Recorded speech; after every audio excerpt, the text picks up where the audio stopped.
Hello there and welcome to a brand new episode of the Terrace Scottish Football Podcast. My name is Craig Telfer and in this week's show I am joined by my close associate Shaughan McGuigan. Hello there. And you know what happens when the Talisa Conterstavlos and Mazar Mahmood of the Terrace get together? That's right, one of us is a middling pop star and judge on a reality TV show. The other is an undercover journalist known as the Fake Sheikh. We're going to get ourselves involved in a drug sting. It's going to go badly wrong. One of us will be arrested for the supply of Class A drugs. The other will eventually go to prison for perverting the course of justice. And we're waiting for the trial to kick off, Shaughan. I hope we can have a nice chat about some lower league Scottish football. That the Fake Sheikh managed to get a lot of exclusive. Surely at some point people started to become a bit suspicious that they're being asked to meet a sheikh in a hotel room. Yeah, like the guy from London's Burning. Like, why would a sheikh want to meet with me? So, I mean, let's be honest. I mean, the guy from London's Burning, that guy John Alford, you're not exactly like George Clooney in terms of the hierarchy of acting talent. If I was a sheikh and I could meet an actor, I can assure you a sort of a mid-card character from London's Burning would be very, very, very, very, very low down on the list. Fair play to them. They had a very good career for a while in terms of pulling the wool over celebrities' eyes and reeling them in. He did. He managed to get a gang jailed for the attempted kidnap of Victoria Beckham. Right, okay. I don't really remember that one, but regardless, that's impressive. That feels like he was actually doing good, because often I felt like he wasn't doing good, but certainly in that one it sounds like he was. And there's some Pakistani cricketers were done for match fixing. Ah, well, okay. That's a good exclusive, yes. The one though with Talisa Conterstavlos, though, that just seemed quite mean-spirited. It's like big deal if she can get you drugs through a contact. There's bigger fish to fry. I mean, when I started off writing this introduction, Shaughan, it was the Sam Allardyce but unfortunately I couldn't find the name of the Daily Telegraph journalist who got him with that pint of wine sting, so I had to go for the next best thing, which is Talisa and the Fake Sheikh. That's apparently a myth. Apparently it was just a pint of cider. Not having it. It's a pint of wine. Play the legend, not the fact. He was drinking a pint of wine. I think he has been asked about it and said, "Why on earth would I order a pint of wine?" Doesn't matter because Sam Allardyce. That's the kind of thing that he would do. Yeah, like he'd have like a mug of gravy, a pint of wine. These are the sort of things that people like Sam Allardyce would probably do. Anyway, enough about wine, enough about stings, enough about X Factor. Shaughan and I will be discussing one game from the Championship, another game from League One, and a third and final fixture from League Two from the weekend. We won't have a laugh at any point. I think our listeners have come to understand that it's just beyond our capabilities, but we'll try to be factual. That's what we'll try to do. We'll try to be factual. And before we start, Shaughan, can I check in with you? Is everything okay? Yeah, very well. How are you? Yeah, good. I took my girlfriend to her first Stennismuir game at the weekend. Yeah, did she enjoy it? Hey, that noise has went on too long. That suggests to me that you're well aware that although she may have been polite about it and said all the right things, ultimately she wished she was in the house. Her cousin used to play like amateur football well down the west of Scotland pyramid. So when she had nothing on a Saturday, she would go and watch him with her dad and the rest of the family, and she quite enjoyed that. So when it comes to sort of middling lower league grounds, she's no stranger to them. But I think that given all the match action happened down the other end of the pitch and not a lot happened shooting this way in the second half, I think you're right. I think she might have been better off spent in the house doing something that she really cared about rather than coming to Kelty to watch Stenny get a 2-0 win. But at least she was spending time with you, and I'm sure she was thankful for that. But I must admit, I watched the game and it wasn't great. The fact that Kelty went down to 10 men, that kind of ruined the game. Yeah, it wasn't an exciting way to spend a Saturday evening in a Fife village, I suppose. No, I suppose that you'd best describe it as a very professional performance from Stennismuir. I thought they managed the game very well and dealt with Kelty Hearts very well. I did give her 2 kisses, one when Stennismuir scored the first goal and the second when Stennismuir scored the second goal. So she was going to get a third one. Is that a new rule that you have? You know, maybe one's a wish, two's a kiss. So if your girlfriend sneezed twice, you would maybe give them a kiss. Your rule is Stenny scores, I kiss you on the cheek. That doesn't rhyme, but you know what I mean. Stenny score a goal, I kiss you on the cheek. Stenny score a hat-trick, I'll see you sometime next week. That doesn't really work, but you can see the the spirit's there. Need to workshop that a wee bit. But aye, I think she went. I made the joke several times. She'd been to 2 Stennismuir games, her first and her last. But enough about jokes, enough about girlfriends, enough about Stenhousemuir. But we will stick with 5 teams actually for this time being, because every championship game I thought was worth talking about at the weekend. It looked like something interesting happened in all of them. Maybe not the Arbroath Green at Morton game. I think that. I mean, it was a bad weekend for televised Scottish football matches. That game on Friday night, dear God, that was a dreadful spectacle. But we'll stick with Dunfermline Athletic's 1-0 win over St Johnstone at McDermott Park. Robbie Fraser got the only goal of the game early on in the second half, and as a result, it's had big ramifications for all the promotion challengers. St Johnstone are still top of the table. They've got 45 points, but their lead over Partick Thistle has been cut to 2 points, albeit they still have a game in hand over the Jags. Partick Thistle, of course, beat Ayr United 2-1 at Firhill. Dunfermline, meanwhile, have moved into 4th place. They have leapfrogged Ayr United. They're on 29 points. Shaughan, I would like your thoughts on St Johnstone 0, Dunfermline Athletic 1, please.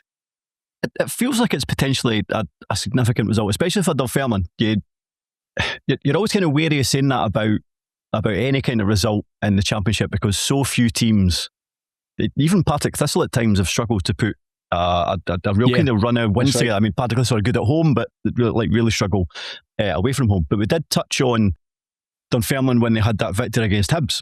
Mentioned the fact that although they've had a pretty mediocre league campaign, as have many teams in the Championship, you wondered if they could kind of harness the momentum that maybe they were putting together and then see how they could maybe run with it.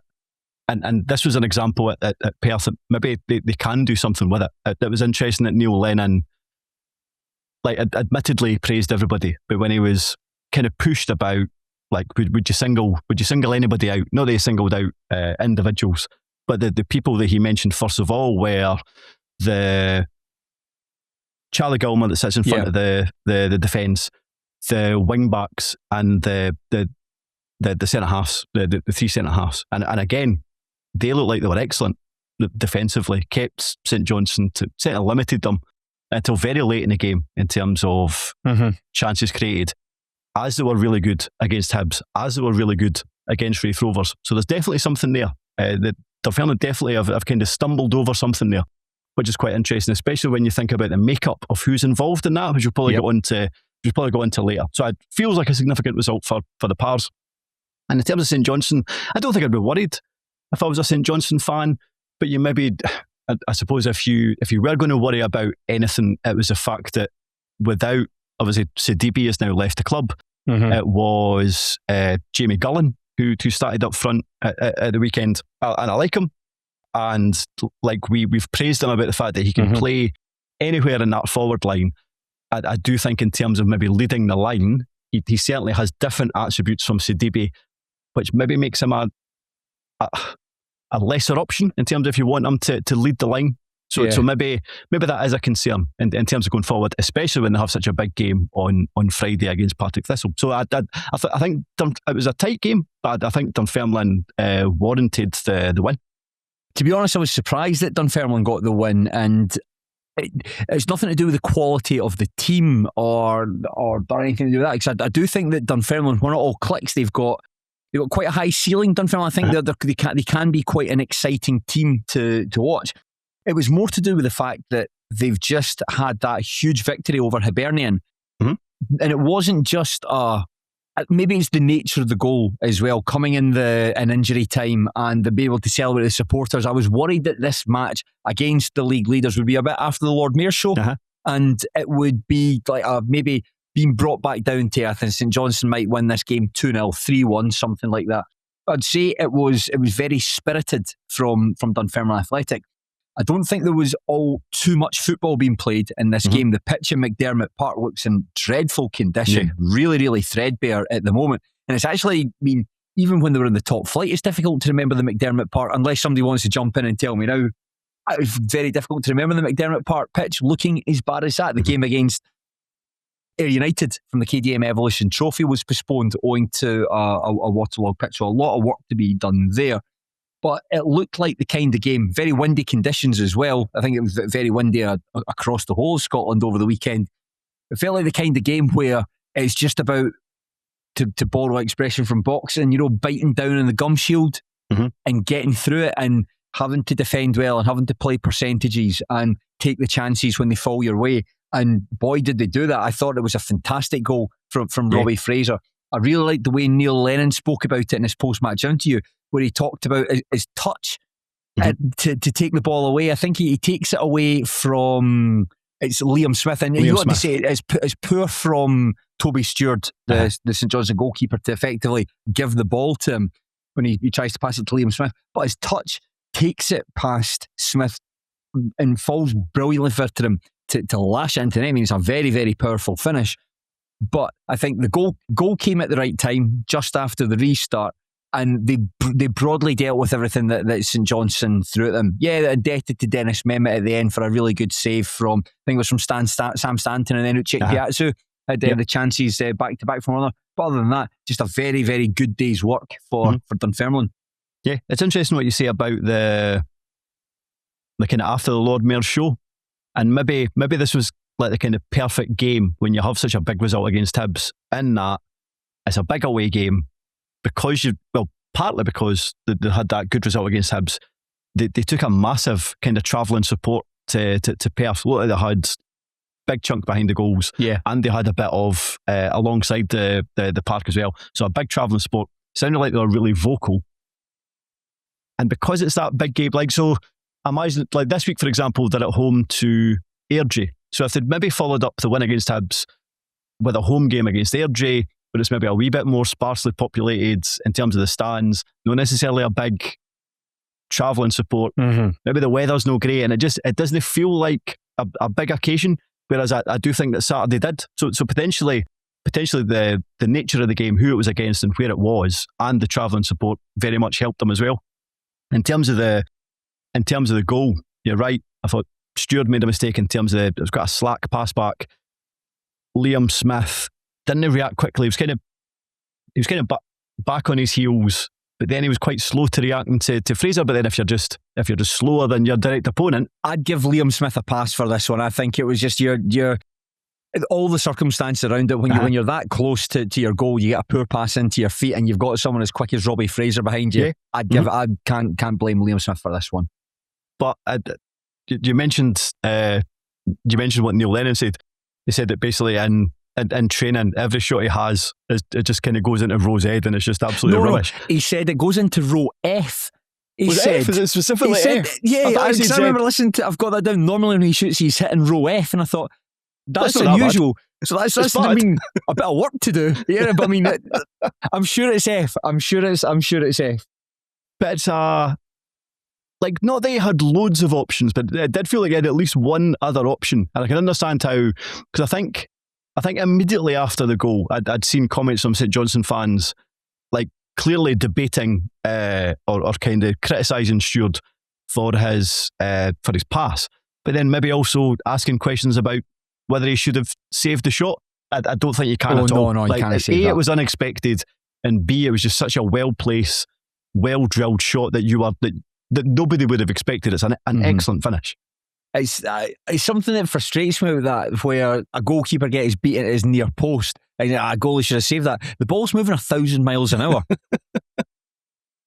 Honestly, I think prime Gigi Buffon, Lev Yashin would have struggled to save that. It's just incredibly well hit, and I agree with you. I think that when you see someone in that position, you're automatically thinking they're going to hit it across the goalkeeper. I think there's a very, very small window to aim at, but Fraser is able to just put the boots through it. I think that the times where Dunfermline were especially good in this game, I'm looking at my notes here, there was a really good moment from Jeremiah Chilakwa-Mullen. Neil Lennon referred to him as Jerry in his post-match interview. It took me a wee bit to figure out who he was, but there's a great moment, sort of, I think midway through the first half, where Josh McPate gets the ball on the left-hand side, cuts it onto his right foot as he's wont to do, and maybe takes a wee bit too long to get his shot away, but there's Mullen coming steaming in there, a brilliant tackle to deny him.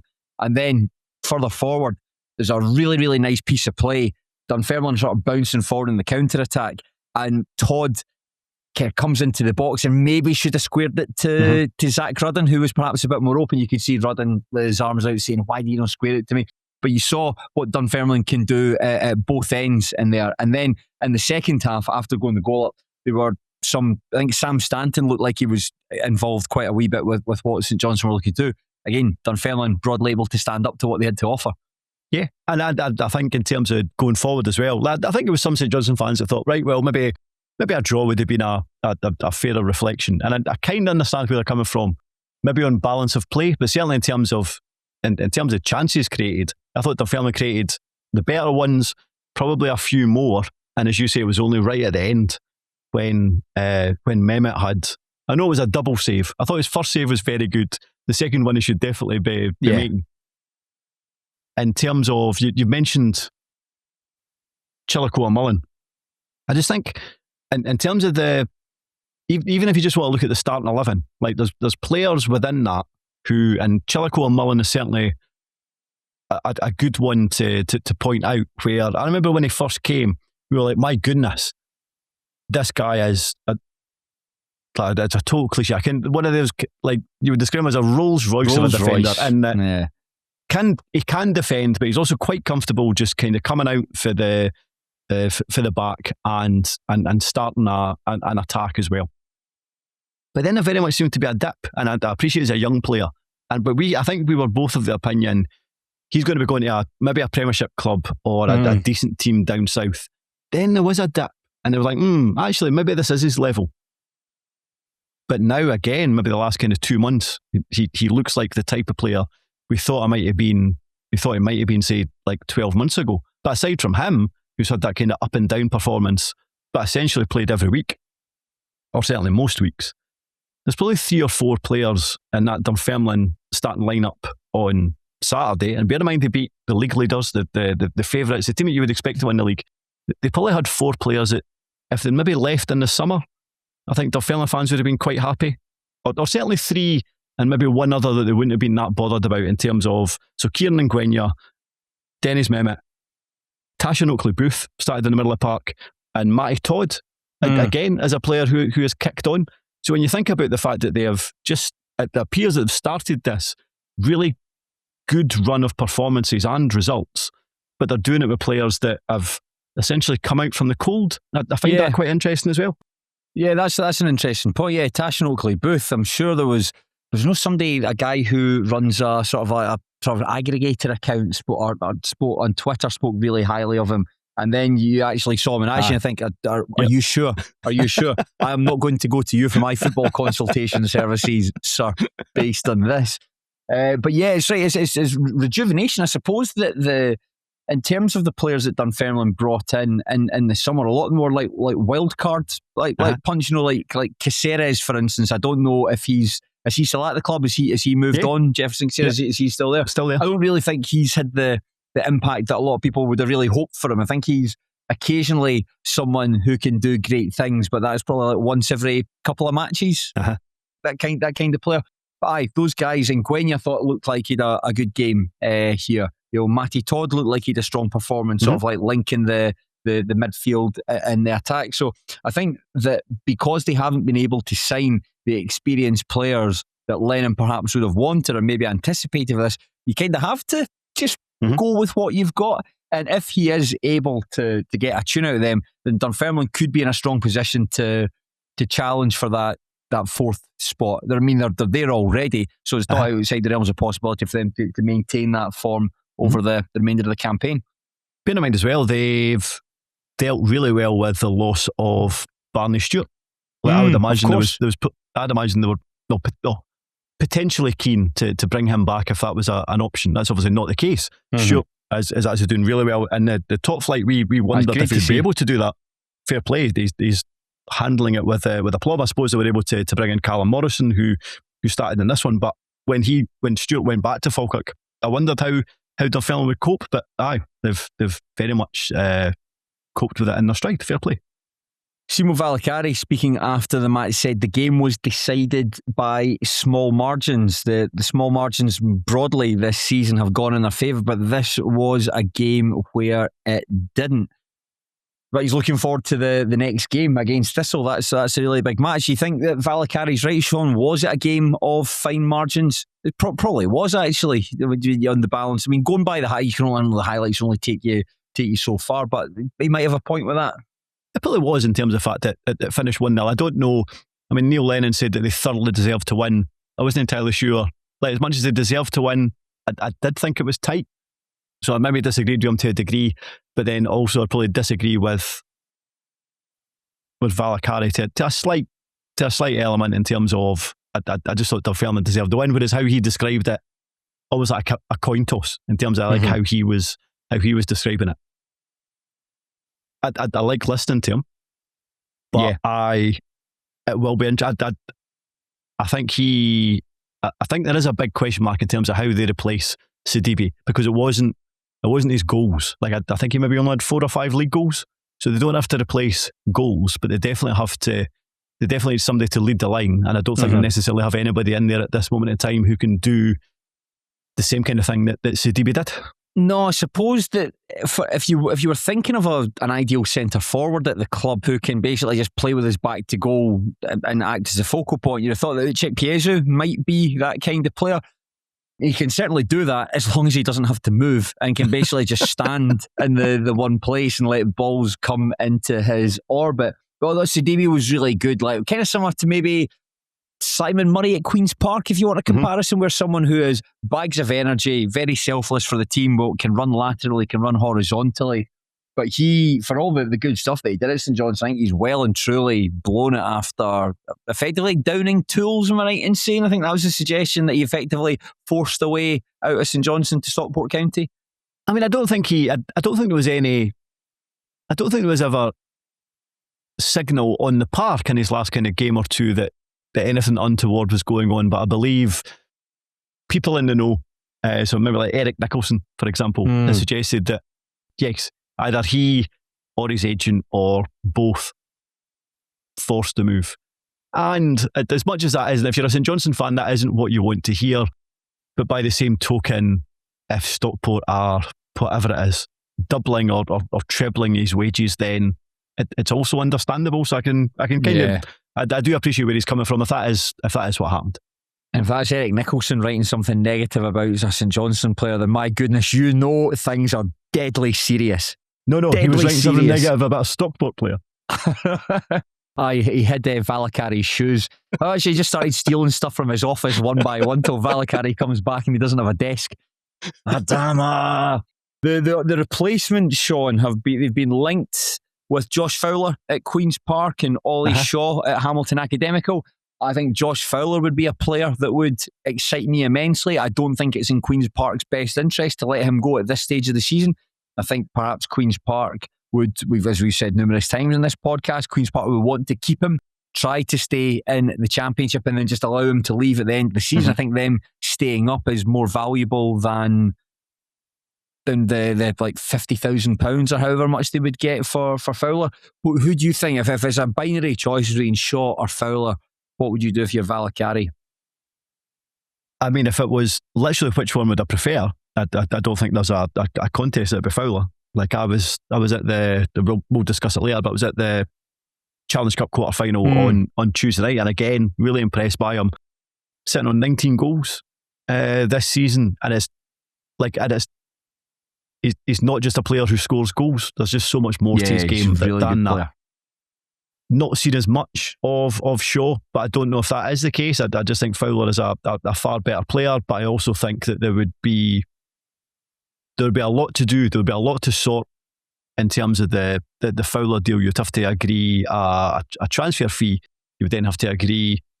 Like, Fowler must know that he is a wanted man, so he probably could just sit until the summer, try and keep Queen's Park up, and then potentially get a team that's already in the top flight in Scotland, or a team in England, maybe in the English Championship, or somebody in League One who again will pay handsomely. So I don't know if he's necessarily in a rush to leave in this window, whereas of course at Hamilton, eager to get players off the wage bill with the greatest will in the world. I would imagine Ollie Shaw might be quite keen to get away from the the kind of misery that Hamilton has presumably been at times this season. So that feels like the easier deal.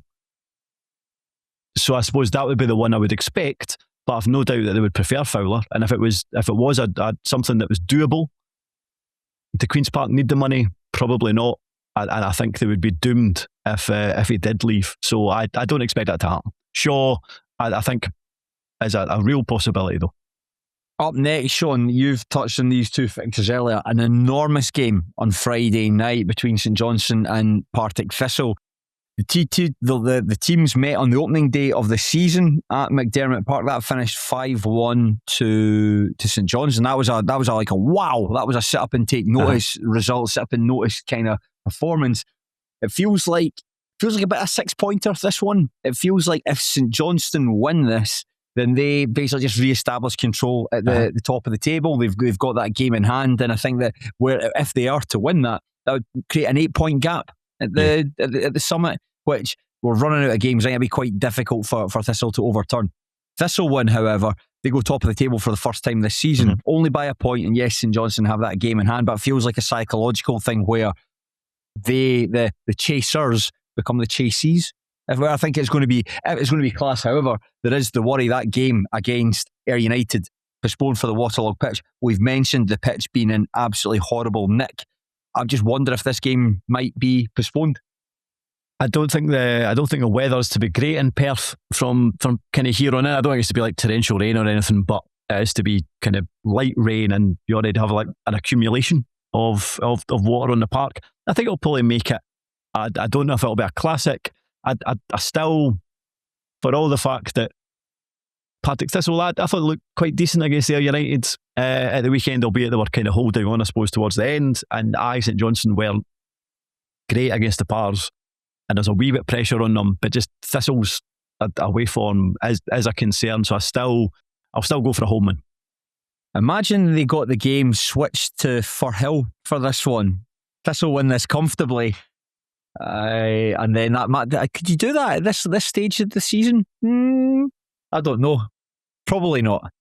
I mean, you probably could. I must admit, I don't think it'll happen. No, I think it's too far-fetched to happen. But maybe Thistle say, hey guys, if your pitch is waterlogged, come and play the game at Ayr. We'll just swap the fixtures around.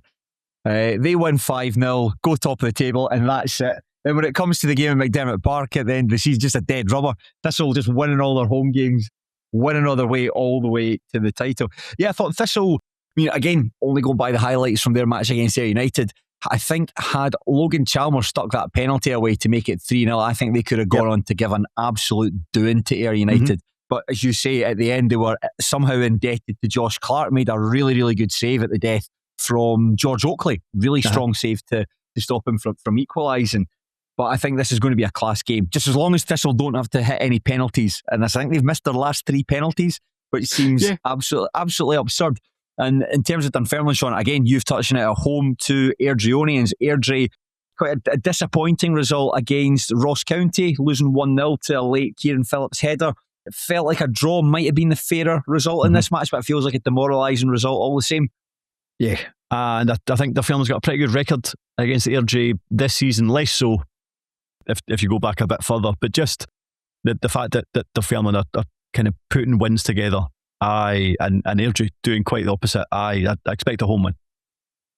Just a wee bonus before we move on. Ayr United, they have signed another goalkeeper. This is Max Thompson, who's joined on loan from Newcastle United until the end of the season. I think I read a stat in Pie and Bovril that Scott Brown has been at Ayr United for 2 years, just give or take. He has used, including Thompson, 8 different goalkeepers during his time there. I presumed when this was announced that one of their goalies would be moving on, but unless I've missed it, I don't think anybody has left so far. It feels like I don't think either of the goalies have been particularly poor this season, but maybe Scott Brown thinks differently. I don't think it's a position they necessarily needed to strengthen. Listen, unless Max Thompson is particularly good, I don't know, but strange how many keepers he likes to sign. I just don't get it. I'm imagine he's been asked this a number of times about like what the different goalkeepers are. are doomed for the club. It just seems strange. I was thinking, how does that compare to, because everything has to be filtered through Stenhouse Muir on this podcast. Let's be honest. But I was thinking of Gary Naismith during his time at Stenhouse Muir. I think he's used 3 goalkeepers in 3 years. Curtis Lyle came in. Oh, no, there's Conor Brennan got a kick about. So if you want to say Conor Brennan, maybe 4 goal. But there you go, 3 years, 4 goalkeepers. So that's Lyle, Brennan for a laugh. He got a shot. Jan Gromov, the reserve goalkeeper, who's played a couple of cup matches, and Darren Jameson has been the first choice for and steady. Darren Jameson knows he's going to be playing every week. So it just seems strange. It just seems strange why that's the case. So hopefully Thompson can give him something that the other 7 haven't. Remember reading about the Laz, when they were recording their debut album, the more they recorded it, Lee Mavers, the singer and main songwriter in the band, just didn't like it. And the closer they got to it actually being finished, the further away they were getting. I just wonder if that's like Scott Brown and goalkeepers. He'll just never find the right goalkeeper. I mean, you said hopefully he does well, or alternatively, hopefully he does as poorly as Ruddy did when he came in on loan from England. That would be... I'm making absolutely no comment about that whatsoever. Now let's drop into League One and let's check out Inverness Caledonian Thistle 3, Alloa Athletic 1. Although young Lewis Stewart put the Wasps ahead midway through the first half, Cali Thistle roused themselves after the interval. Chanka Zimba drew the sides level. Jordan Along put the home side ahead, and Zimba secured the victory with his second and his team's third 3 minutes later. 3 goals, about the cumulative distance from the goal line of about 2.5 yards. Been a really, really good week for Inverness Caledonian Thistle. That was their second victory after beating East Fife 2-0 on the Tuesday, consolidating their place at the top of the table. They also knocked Stennismuir out of the KDM Evolution Trophy. So they are now level with Steny on 40 points. They've got a superior goal difference and have played a game less, crucially. Alloa Athletic, meanwhile, still in 4th place in a pretty comfortable position in that playoff island. They've got 33 points and they're 7 ahead of Peterhead in 5th. Shaughan, pray tell, what did you make of Inverness Caledonian Thistle 3, Alloa Athletic 1? I mean, it's probably reasonably similar to a number of Inverness games this season. However, they did manage to take their chances. I thought his starting lineup was quite interesting because they had went through quite a difficult spell in terms of results, and in terms of the players who haven't started recently, who have been kind of mainstays of that team by and large. So they've kind of dropped out, which is interesting. So Joe Chalmers wasn't in the starting 11. Witherspoon wasn't there. Ross Millen wasn't there. I'm not saying that Billy Mackay would have started, but all those kind of experienced players who maybe Scott Kelleher has leaned on at times for maybe too much this season. I don't know if Scott Kelleher is maybe coming to that realisation as well, because looking at watching the highlights of that game against Alloa, kind of felt like they had a wee bit of verve about them, maybe a bit more pace. And maybe it's less experience, but more youth, and so able to get about the park a wee bit more. Maybe it's a coincidence. I don't know, but Alloa's a good team in League One, and they'd had a really good performance the week before against Montrose. I mean, did it end up 4-1 that game? But it could have been 7 or 8. I mean, Alloa looked absolutely excellent, and as much as Alloa did what they could in this game, they went 1-0 up. I mean, Inverness were worthy winners, and again, it could have been, it finished 3-1, but it could have been 4 or 5. I thought Inverness looked really, really good in this one. I think that's an interesting observation then about moving some of the old stagers out of the starting 11. I think that guys like David Witherspoon, like Joe Chalmers especially, they're very good football players, first and foremost, very good football players, very, very technically adept, but they're quite slow, and I think in Chalmers' case needs quite a lot of time on the ball before he decides what he wants to do. And if you're up against the likes of Roberts, like Curtis Roberts and Stevie Hetherington and Stefan Skugel, we know what those players are good at, and that's they're good. Although Hetherington came off the bench in this one, but you appreciate what I mean.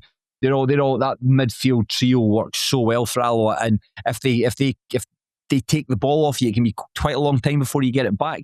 So I think that by bringing in guys like Adam McKinnon, Alfie Stewart, who's really rising to prominence at the moment, looks like a smash. He's going through a really strong run of form.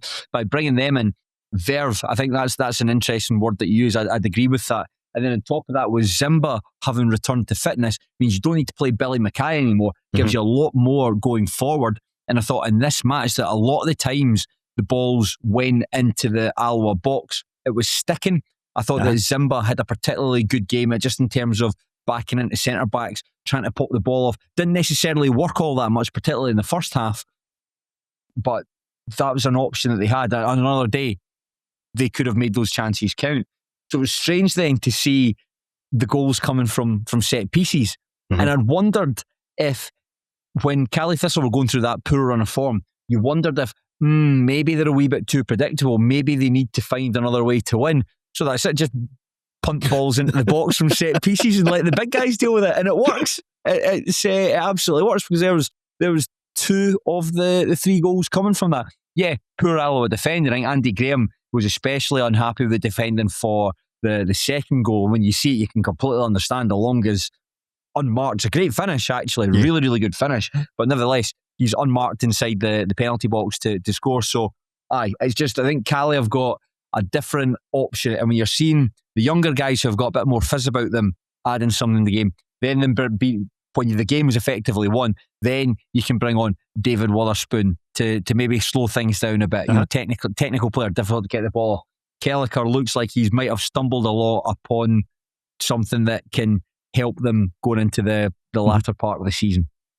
I saw some comments about how Chanka Zimba is, like, he scored a lot of goals this season. The thing is, I think teams in League One, I suppose League One especially, in terms of forwards who have scored a lot of goals, you kind of have to caveat that because they've had the League Cup group stages. So actually Zimba has scored more goals in cup games. He's scored 8 goals in cups, 7 in the Challenge Cup than he has in the league. But regardless, 15 goals, it's a good return. But I've seen chat about him. He scores goals, but he doesn't necessarily contribute in other ways. That's fine if you're scoring a couple of goals every game. I don't think that's the end of the world. The thing I thought was quite interesting, especially in the first half, there was a number of times where Inverness were applying pressure to Alloa, and they would get an opportunity and the ball would come in. But it felt like Zimba was getting in the way. Like it would maybe fall to somebody else. Maybe is it a longe or a long that you I've called it a longa. I've sort of put just like I've hedged my bets there by putting the g sound at the end of his name. I'm not 100% sure.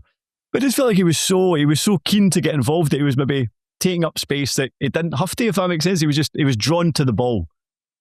But I appreciate there's maybe like a kind of rawness about him. But I do like what I see. And in terms of Along, that was his first league goal for Inverness, and I'm sure, like, they got him from Forest, and I'm sure he was a player who was scoring like 1 million goals for Forest, and there was some, not necessarily excitement, but like curiosity about how that would translate from right, okay, the Highland League isn't the greatest standard in the world, but his scoring record was so exceptional.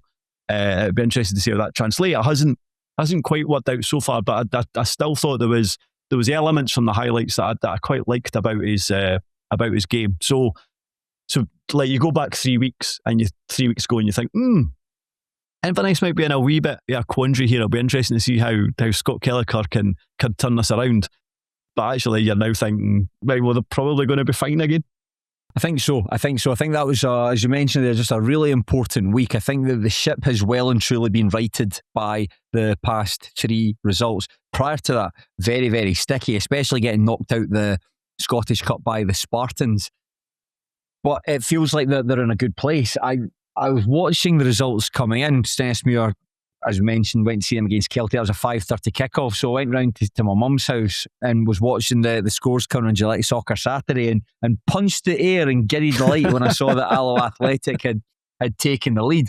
And I suppose this was just a really careless piece of play from Oscar McIntyre. He tries to do a chest pass to Remy Savage, intercepted by Josh Gentles, your mate, and then a really nice pass from Luke Donnelly sweeps it into the feet of Lewis Stewart and a touch and a finish from a nice angle. But other than that, it looked like that might have been as good as it got for Alloa over the course of the game. Yeah, I think so. I think Connor Salmon produced a chance kind of late on. Like Salmon always comes on late on and always does really well. I think he might have fashioned a chance for somebody quite late, but no, that you're right. That was as good as it got. I thought it was a really good goal. I thought it was quite funny that I think McIntyre realised the gravity of what he'd done almost as soon as he done it. So you're right, he kind of cushioned it down on his chest, but then almost immediately gave it away, and he kind of went down on his haunches. And then when Alloa scored, I think it went down even further, as if he was getting like more and more embarrassed the longer the attack progressed. But no, I know Andy Graham was disappointed, as you would be, but I don't think they have to be too downbeat at losing 3-1 at Inverness, because I think everything they've done recently would suggest that they might be, I don't know if best of the rest is the way to apply it, but in terms of Inverness, if we're going to say that Inverness, Steny and Queen of the South will finish first, second and third in some order to be confirmed, I would still expect Alloa to finish fourth quite comfortably, actually.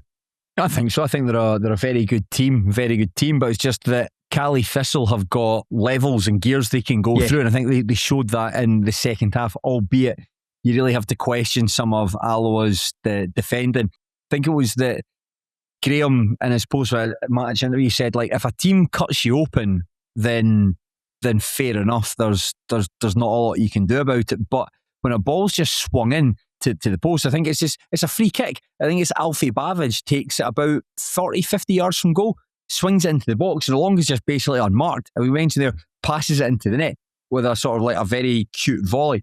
Great finish, but really, really poor defending. And I thought that the defending for the third goal as well was quite poor. I mean, I think the Alloa defenders were ball watching. It's quite a bit of a Rube Goldberg machine kind of goal, where it's the ball goes over to the back post and then gets nudges down by Bavidge, and there's Zimba just able to finish it from a yard out.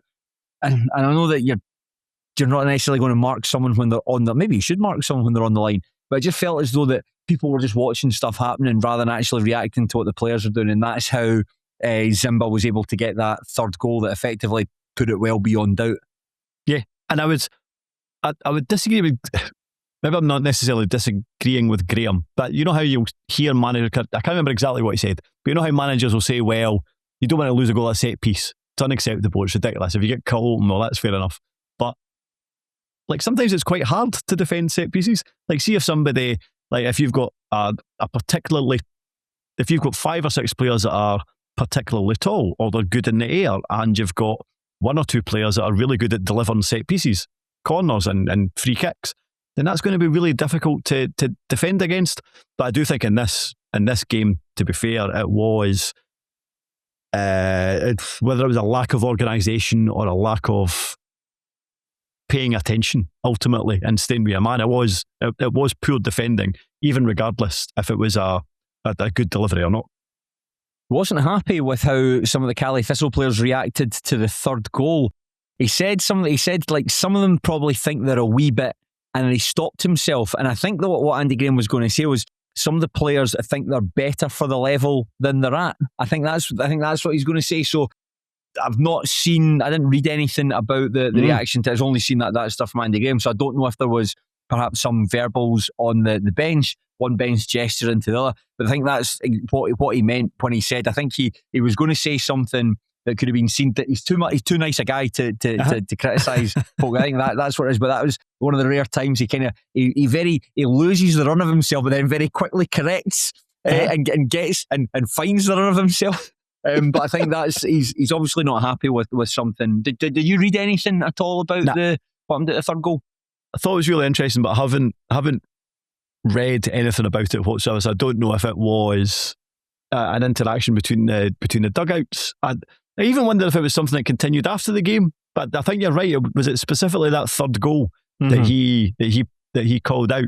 Very unusual for him. But you're right. He didn't really want to take it any further because he's just a nice guy, isn't he? Yeah. Now, up next, Shaughan, Alloa Athletic are taking on Cove Rangers at the Rex.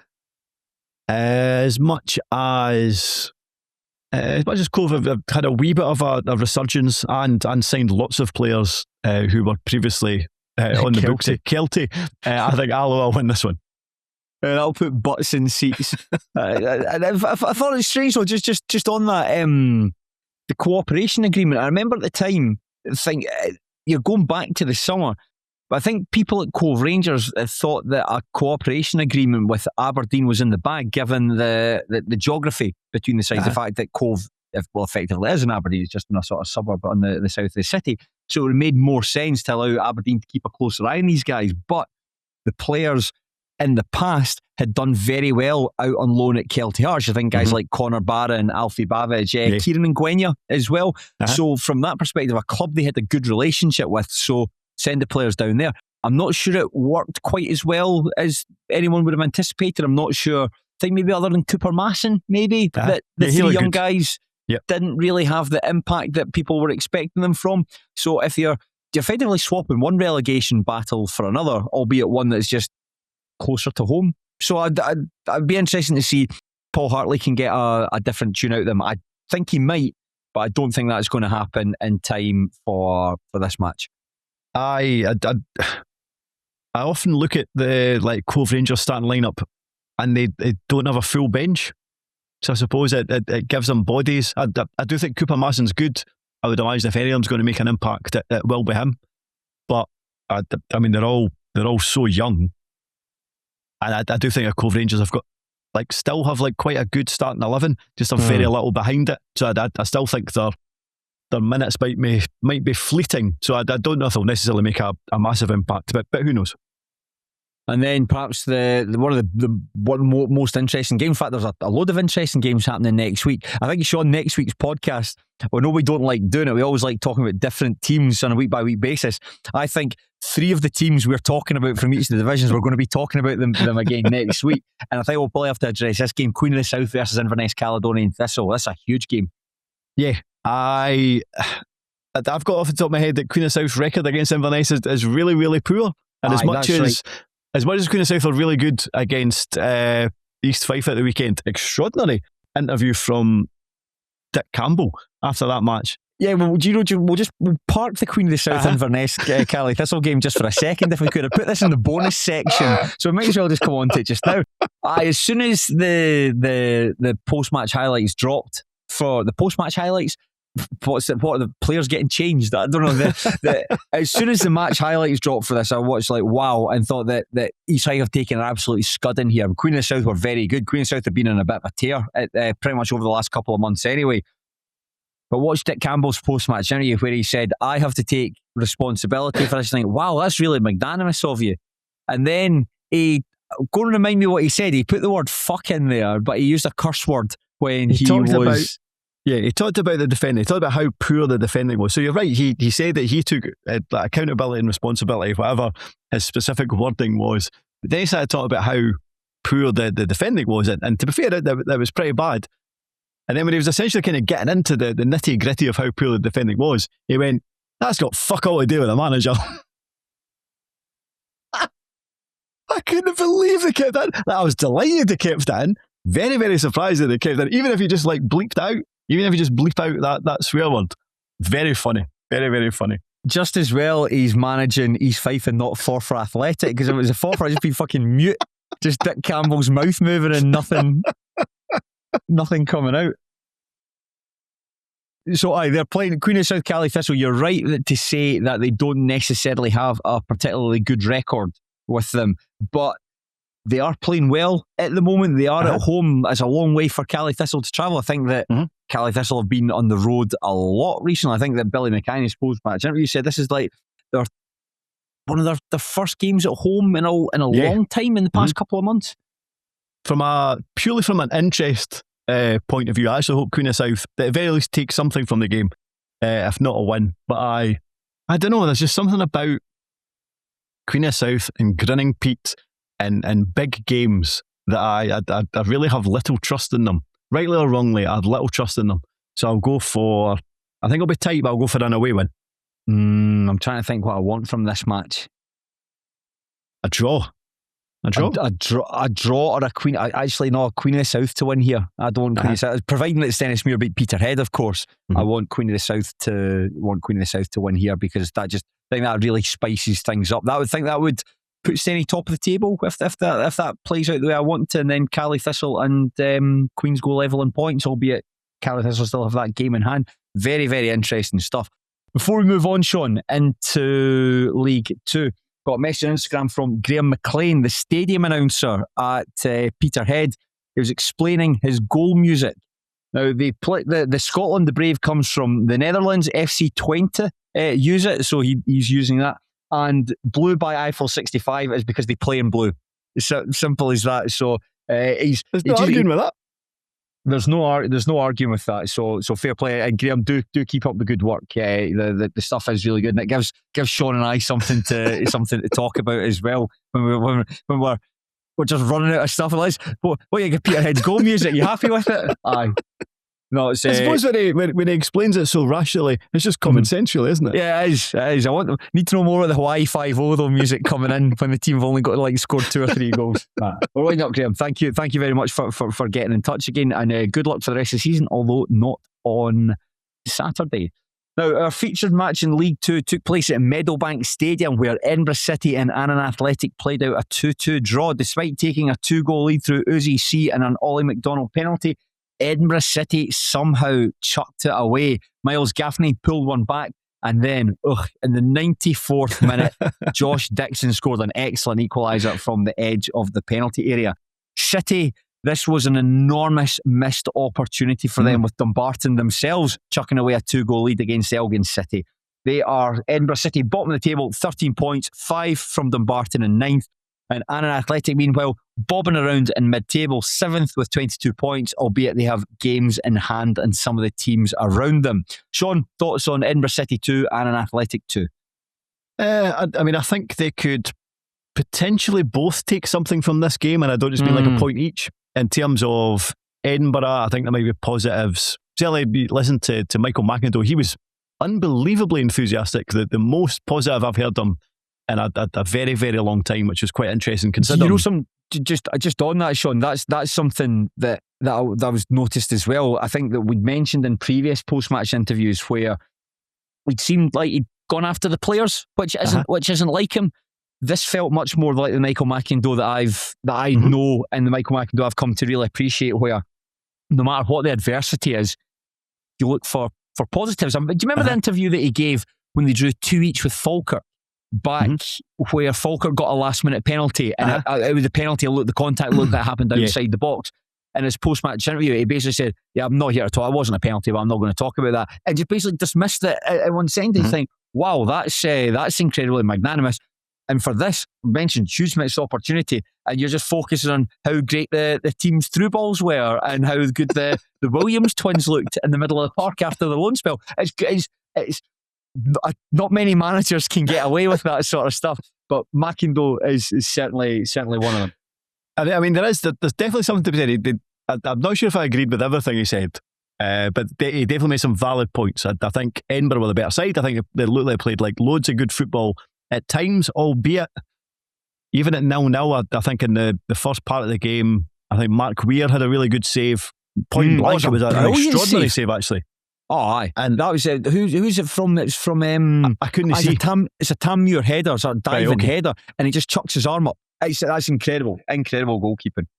And then it did incidentally good to see Joel Mummungo is back for Annan. He had a chance. It was like a really, really good block, kind of close range block. Again, Mummungo got injured League Cup, certainly right at the very start of the season. So good to see him back. So yes, I think Annan had chances at the start of the game. And then it looked like the Edinburgh very much had the majority of the rest of the game. So he made really good points about the performance. However, the fact that they're only able to take 1 point from this game when being 2-0 up with whatever it was, kind of 10, 12 minutes to go, that is like a massive, massive negative. Yeah. And I suppose the flip side, in terms of Willie Gibson and Annan Athletic, didn't really look like they played particularly well. However, the fact that they were able to come back from the 2-goal deficit, the last minute equaliser, it just keeps Edinburgh at arm's length. I think there's still like 9 points between them now. So they felt like they both get something from it, but Edinburgh can't, performances like that's not going to cut it. They need to start getting 3 points on the board almost immediately. I think so. And we might as well just discuss it just now. They're playing Dumbarton at the weekend. Thankfully, it's at the Rock, so you would fancy Edinburgh to get something from it. Christ knows how they cannot win games at home. It absolutely, say this every time we talk about Edinburgh, it just fries my mind that Meadowbank, what's opposite a fortress, a sandcastle? that it's just they just can't win there. So at least there's that. And of course they beat Dumbarton. They were really 4-0 up actually the last time they played each other and almost chucked it away. I think that's the only home win of the season. Remarkable stuff. So for this one, I suppose it looked a bit more of the Edinburgh City, the more swashbuckling Edinburgh City side that we've come to appreciate. Going by the highlights, Malik Saeed looked really good. There was a bit there in the first half actually. I think it's he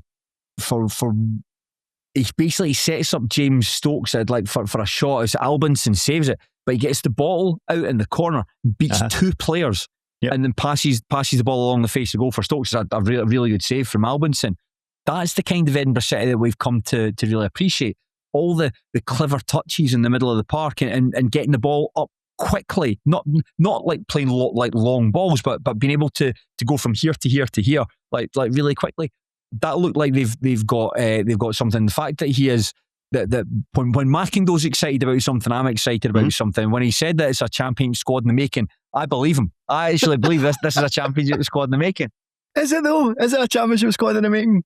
I'm not so sure. You've just I know it's a lot of young players, and you've just drawn two each one, and that doesn't feel like a championship squad in the making. And I know there's 6 bodies come in. I think 9 went out, or vice versa. I can't remember. So it's a new squad. He was talking about the fact they've not quite gelled yet. You're still 5 points behind Dumbarton. You're still sitting 10th in League 2. Yes, he's been very, very positive. That was the only point, or that was definitely the point of his interview where I was like, I'm not entirely sure that's the case. Yes, there'll be players. I feel there will be players within that squad that will go into bigger and better things. I'm not entirely sure it's a championship squad in the making, but I did like hearing him try to convince us that it was the case. He's convinced me. He's not tried. He's convinced me. It was like say his post-match interviews when he started digging out. It was the defenders in particular that he had a real problem with, and I think that's perhaps been reflected with the transfer business. The fact that Jake Service, Jack Duncan, Eden Lynch all left the club.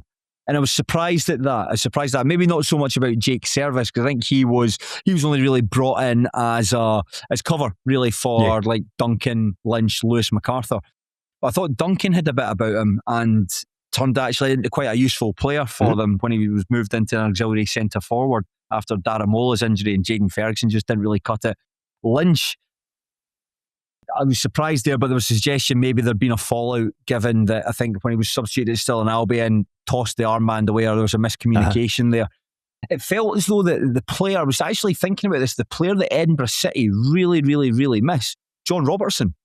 I think that I'd seen Edinburgh a number of times last season, and basically because John Robertson is such a good football player that him playing fullback just gave them so many options.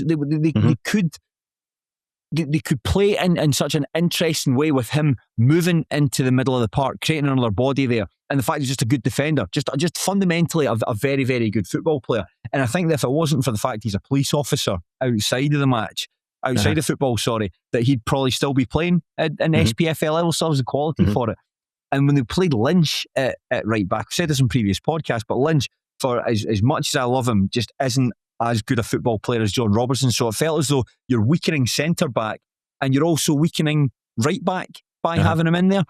And I think that with Greg Allen having signed, I think Greg Allen has played in central midfield to cover for Jason Jarvis's injury. But I think that Greg Allen, maybe I was going to bring a bit of Stennis Weir, maybe similar to Leighton Grant, who is ex-Rangers, is at Stenny, just fundamentally just good football that can play in a number of positions. With Greg Allen being able to play in central midfield, but nominally a right back, I think that having a player in there of his quality, it allows them to basically play the same kind of football as they were playing last season, if you know what I mean. Yeah. And I think that having Big Uzi C up front there with Zaid playing off him, you're trying to recapture the stuff from last season. But last season the team were supremely effective, one of the best sides to watch in the country. And I hope that they can reprise that. And yeah, there's still question marks about some of the defending. I think that especially with the equalising from Dixon, it's basically a punt into the box that isn't cleared properly.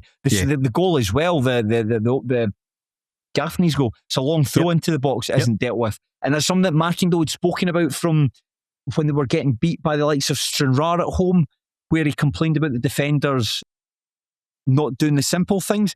And it just feels like you've changed the back line around, but his defenders still not doing the simple things again. So I'm just basically reiterating your point. Yeah, loads of positives, because Edinburgh, certainly going forward, look back to what we expect from them, but new defence, same issues. It's funny because I think the last time we touched on them, I'd said something like they've brought players in, they've let players go. There's a lot of ins and outs. I'm not entirely sure there's been lots of upgrades. Now, since then, they've brought in the Williams twins from Ayr, which is a really, really interesting move. Really fascinating to see how that works out. But I think when you watch that game at the weekend, there is definitely upgrades. Like, you have Uzi C leading the line. Like, that's a clear upgrade. Williams twins seem to make a difference in the middle of the park. So that feels like it might be an upgrade. But as you say, defensively, I'm not sure. Like, that long throw, it kind of bounced about. Nobody was taking responsibility. That should have been defended better. And I'm not entirely sure, like, the second goal, last minute equaliser, I don't know if it was a set piece, but it sounded like a long ball in. Might have been Sula, just didn't get any purchase on his header, so it kind of dropped at the edge of the area. A good finish, right enough, but again, really could have been defended better. So one step forward, one step back rather than two steps back. We'll see, but Saturday's massive. I think if they lose to Dumbarton, they don't get themselves off 10th. That's how big I think Saturday is. I don't disagree. You know what I'll do is, see, as soon as we finish up, Shaughan, I'm going to say, you know what I'm going to do? I'm going to do it just now, right? I just want to keep talking, so I'm going to send you this just now, right? So for those who aren't familiar, a couple of weeks ago, maybe a month or so ago, 6 weeks ago, I made a bet with Shaughan that Edinburgh City would finish in the top 4. I think we can probably agree that's not likely to happen at the moment. So I am going to cash out, and I'm going to give Shaughan McGuigan, I've got your details here, Shaughan McGuigan, what I'm going to say for the reference number, I'm going to say City Club 40. No, I don't call it thing like Club 40. I'll say City promo bust. There we go. This is great. This is great audio for those doing it. Continue. There's £20. Put me in the frame. I'm going to confirm it's myself. Oh yes. Yeah, it's confirmed it's me. There you go, Shaughan. Make the payment, and you should, if you check your mobile phone, you should have money that's been put into your bank account there. Yes, thank you very much. But just to make you aware, of course, if they do go on a tear, if they do finish top 4, I'll give you £40 back because you'll have won the bet. Yes, that's right. But I think we can cash out. You know what? I should have cashed out. I said I'll give you £15. You can have £15 now, or you can have £20 at the end of the season. If I would have waited. It seems unconscionable for Edinburgh. I don't think that they'll be thinking anything else other than a win here against Dumbarton. They have to win it. There are other teams as well. Like, I was looking at, like, Elgin maybe flatlined a wee bit, but Elgin have got games in hand, and we know that Elgin are a capable side. It's just pretty much since winning the November League 2 Manager Month, their form's really keeled off. Forfar look like they could be in a wee bit of bother. I don't think Annan will be in any trouble. Stranraer still in Albion. They look at Clyde. They all can, and very much don't think relegation's on the horizon. So if it's not Dumbarton, then you're really hoping another team completely flatlines, and you can, as from Edinburgh's perspective, you keep on chipping away at that. I just think that we're not running out of time, but we've only got like February, March, April. We've only really got 3 months left. What's that? So, and they played more games than the other teams as well. Yeah. So that's the worry. But if anyone can do it, Michael Mackiндale can do it. I've got full faith in him and Kirk Crichton and the rest of the coaching team and this group of players to do it.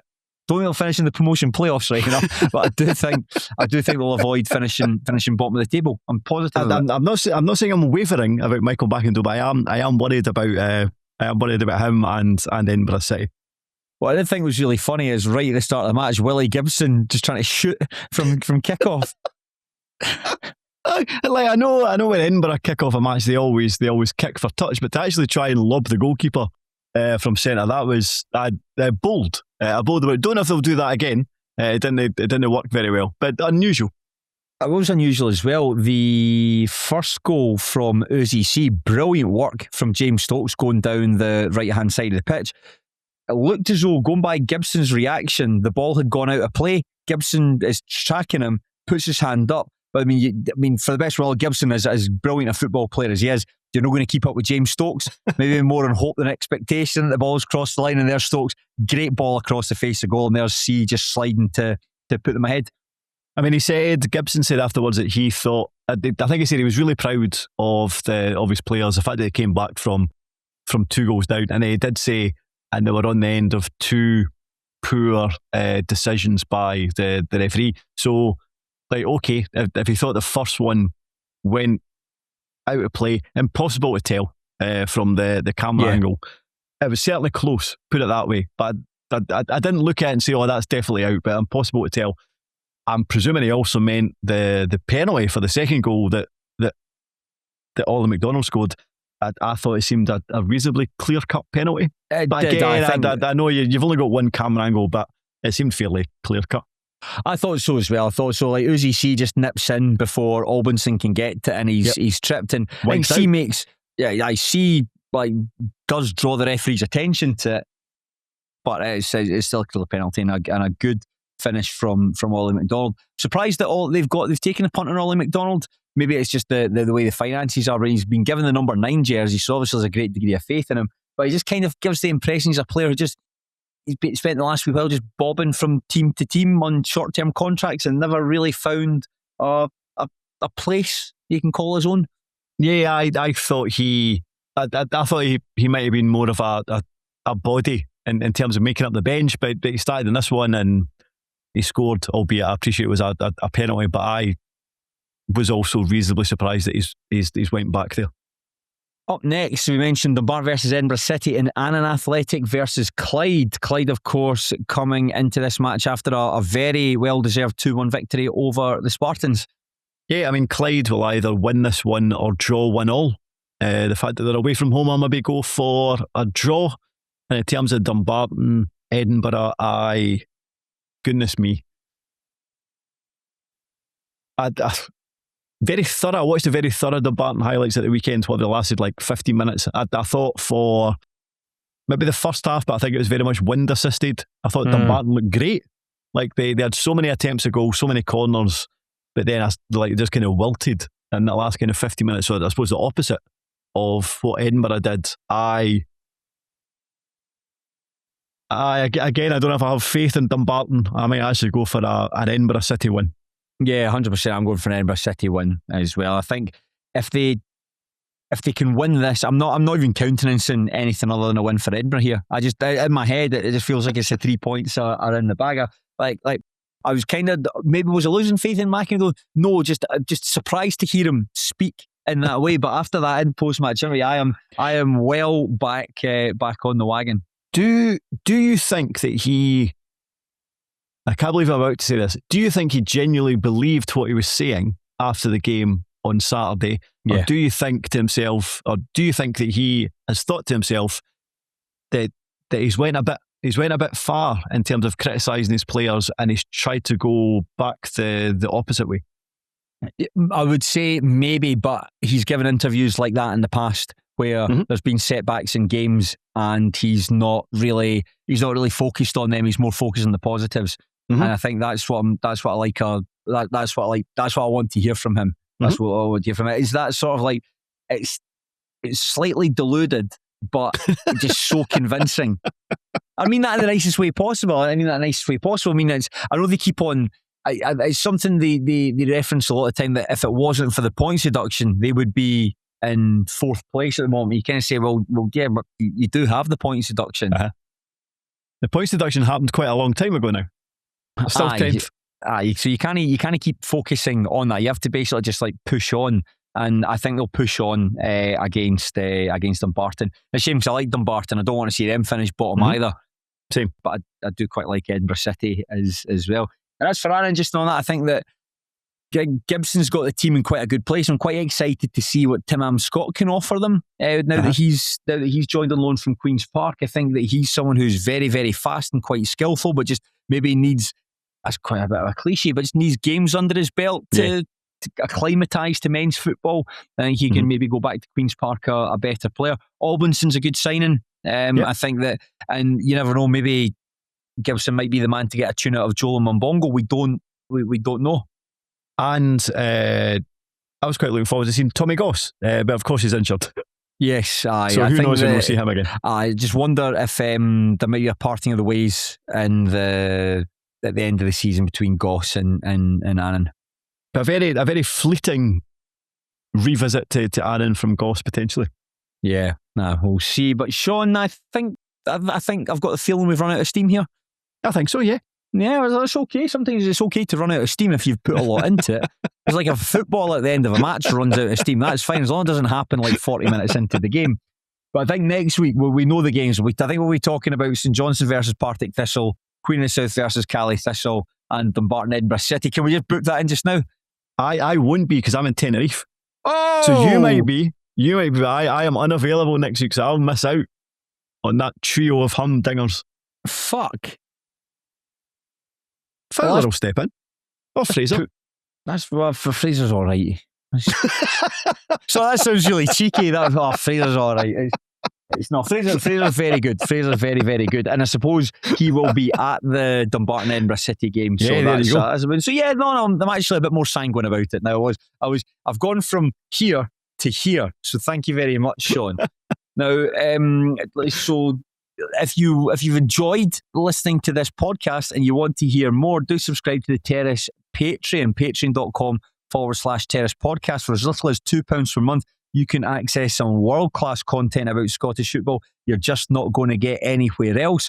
Shaughan and I are off to discuss the midweek action from the KDM Evolution Trophy, as well as the big game at the top of League 2, where the Spartans went to K Park and beat East Kilbride 6-0. I was at this match. I can't wait to talk about it.